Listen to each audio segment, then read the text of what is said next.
नमस्कार, आप देख रहे हैं एचएस बिहार। मैं हूं आदेश पुरी। बिहार सरकार ने जो शिक्षक बहाली प्रक्रिया है उसके लिए शेड्यूल जारी करने के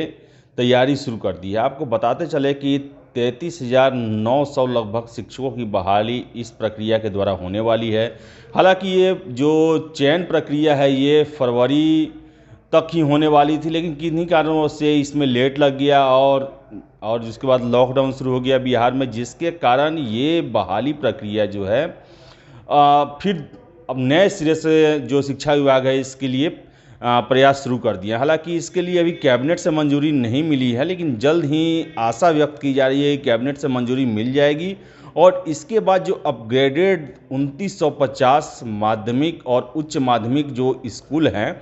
उनके लिए लगभग 34,000 शिक्षकों की बहाली की प्रक्रिया शुरू हो जाएगी, जिसमें 1,000 शिक्षक जो हैं वो कंप्यूटर शिक्षक होंगे। आपको बताते चलें कि जो बिहार में जो शिक्षकों का जो नियोजन प्रक्रिया है काफ़ी विवादों में रहा है। क्या सब इस बहाली प्रक्रिया से फिर कुछ प्रश्न उठ रहे हैं कि क्या बिहार सरकार इन सभी शिक्षकों को उसी मानदंड पे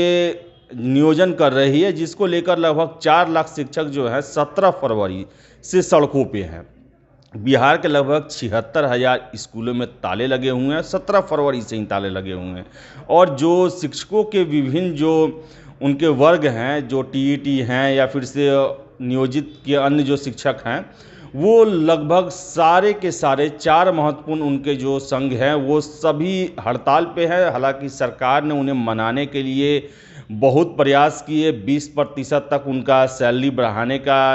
ऐलान किया, फिर से सेवा शर्त को जल्द से जल्द लागू करने का ऐलान किया, लेकिन फिर भी जो शिक्षक हैं वो टस से मस होने को तैयार नहीं है। उनका सिर्फ यही कहना है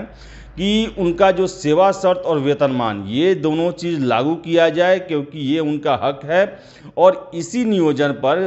आपको बताते चले, उनका कहना है कि यूपी में, झारखंड में, उड़ीसा में, पश्चिम बंगाल में लगभग दोगुनी सैलरी मिल रही है और ये यहाँ पर जो है आधी सैलरी में काम कर रहे हैं, जिसको लेकर है शिक्षक जो हैं वो सड़कों पे हैं और लगातार धरना प्रदर्शन कर रहे हैं। तो सबसे बड़ी बात है कि जो ये 34,000 शिक्षकों की बहाली होगी, क्या इनका मानदंड वही रहेगा जो शिक्षक अभी सड़कों पर बैठे हुए हैं? इसके अलावा आपको बताते चलें कि जो डीएलएड का मामला है वह भी बिहार में काफ़ी फंसा हुआ है। डीएलएड का इतिहास ये है कि 2012 में भारत सरकार ने नियम बनाया कि शिक्षक बनने के लिए टीईटी पास होना जरूरी है और 2012 जो परीक्षा हुई उसमें ये जो प्रशिक्षण का उसमें कोई योग्यता जो था वो आवश्यक नहीं था, जिस कारण से बहुत सारे लोग जो हैं इस परीक्षा में भाग लिए। लेकिन बाद में परीक्षा पास करने के बाद एनसीटीई ने नियम बनाया कि 24 महीने का जो है प्रशिक्षण होना चाहिए, यानी कि बीएड की डिग्री होनी चाहिए। तो ऐसे में जो टीईटी पास छात्र हैं उनको बचाने के लिए संसद में एक बिल लाया गया और जो है डीएलएड का एक व्यवस्था किया गया 18 महीने का कोर्स का, जिसमें सरकार ने सभी राज्य सरकार को ये निर्देश दिया कि आप जो है 18 महीने का एक टीचर ट्रेनिंग डीएलएड कोर्स चलाएं और ये डीएलएड धारी जो है फिर आगे नियोजन प्रक्रिया और शिक्षक जो चयन प्रक्रिया है इसमें भाग ले सकते हैं। लेकिन मामला फिर बिगड़ता है जब डीएलएड ये परीक्षा पास कर जाते हैं। बिहार के जो टीईटी पास जो कैंडिडेट हैं ये जब चयन प्रक्रिया में जाते हैं तो इन्हें अयोग्य घोषित कर दिया जाता है, क्योंकि एनसीटीई जो है, राष्ट्रीय शिक्षक पात्रता परिषद जो है, उनका कहना है कि 24 महीने का बीएड कोर्स होना जरूरी है, जिसको लेकर छात्र जो है हाई कोर्ट जाते हैं और हाई कोर्ट जो है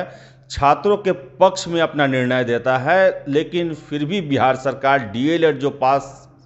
जो छात्र हैं उनको चयन प्रक्रिया में, शिक्षक नियोजन प्रक्रिया में भाग लेने का अधिकार नहीं दे रही है, उनको उस योग्य नहीं मान रही है। तो देखें तो बिहार में ये जो नियोजन प्रक्रिया है, शिक्षक चयन प्रक्रिया है, वो काफ़ी विवादास्पद है और ये प्रक्रिया होने के बाद जो सेवा शर्त है, उनके जो सैलरी का मुद्दा है, उनके पेंशन का, या जो भी जो एक सरकारी कर्मचारी को होने चाहिए, वो जो है काफ़ी एक विवादास्पद है। शिक्षक जो कि यहाँ कहते हैं कि वो सरकार उनसे जो है सारे सरकारी काम करवाते हैं, एक सरकारी कर्मी के बराबर उनका सारे चुनाव हो, जनगणना हो, सब चीज़ में उनको लगाया जाता है। लेकिन जब सरकार कोर्ट में जाती है तो ये बोलती है कि ये हमारे कर्मी नहीं है, सरकारी कर्मी नहीं है। तो उनका पूरा मांग है कि उनको सरकारी कर्मी का दर्जा दिया जाए। तो ये जो 34,000 बहाली है, ये बहाली का उद्देश्य है सरकार का कि इसे जो है बिहार में जो अक्टूबर नवंबर में चुनाव होने वाले हैं, इसकी आचार संहिता लगने से पहले इनको बहाल कर दिया जाए। ये बहाली जो है पूर्णतः एक चुनावी बहाली है, क्योंकि इसको लेकर सरकार जो है इलेक्शन में जाना चाहती है और ये मैसेज देना चाहती है कि शिक्षकों के का जो हमने 34,000 बहाली किया, इसलिए ये लॉकडाउन होने के बावजूद, जबकि इस बिहार में लगातार केसेस बढ़ते जा रहे हैं और स्थिति विकट होती जा रही है, तब ऐसे में ये शिक्षक बहाली प्रक्रिया का शेड्यूल जारी करने का प्लान किया जा रहा है। तो ये निश्चित तौर पर एक चुनावी जो ये भर्ती प्रक्रिया है, और फिर से अगर इसमें कुछ सुधार नहीं किया गया इनके चयन और सेवा शर्तों में, तो आशा यही जाहिर कर रहे हैं लोग कि ये भी जो शिक्षक हैं बहाल तो हो जाएंगे, लेकिन अगली नई सरकार बनने के बाद ये भी सड़कों पर रहेंगे। अगर आपको हमारा वीडियो पसंद आए तो इसे लाइक करें, शेयर करें और हमारे चैनल SSBR को सब्सक्राइब करें। धन्यवाद।